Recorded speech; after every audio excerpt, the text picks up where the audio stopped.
Hey fellas, I thought I would shoot a quick video on my air riveter. I've been meaning to do that for quite a while now, but I was just finishing up the final prep work on the top side of the Islander here, and there's a couple of rivets I wanted to punch in, and so I thought I'd pull it out and pull up the camera and show you what I'm working with.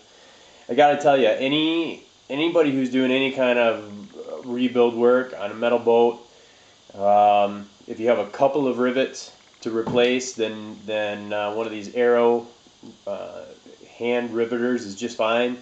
If you got any more than a dozen or so to replace, then I think these things are just not worth it. I cannot believe that I bought an air riveter after all the work that I had done on especially on the Jetstar. But I think I made it most of the way through the Sea Nymph project as well before I bought an air riveter. And I'll tell you, I think I went through thousands between those two boats, especially the Jetstar, when I ut out the bow and had to put all that extra structure back in.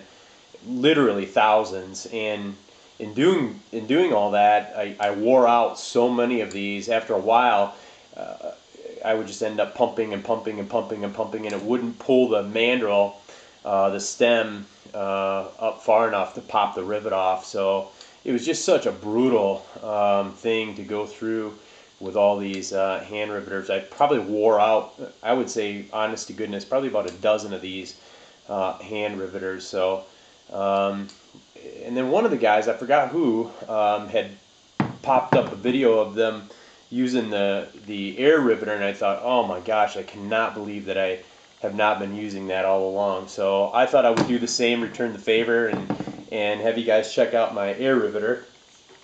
What have I got here?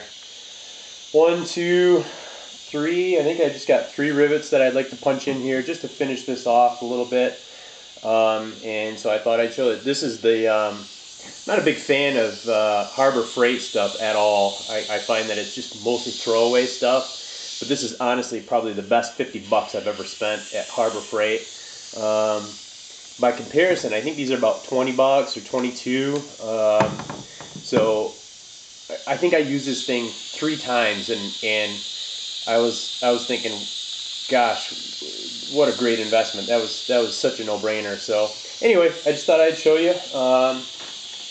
I got 2 holes down here on the gunwale, and then 1 up here on the cabin. Oh, I got 1 more here too, so 4 of them. So it's as easy as just loading it up, setting it in the hole, pulling the trigger. Oh, so easy. Load it up.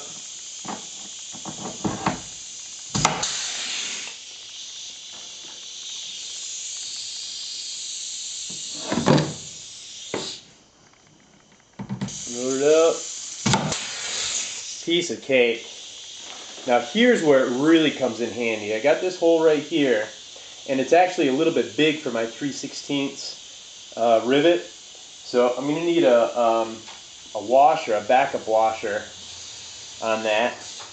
Now here's where it really comes in handy, this riveter.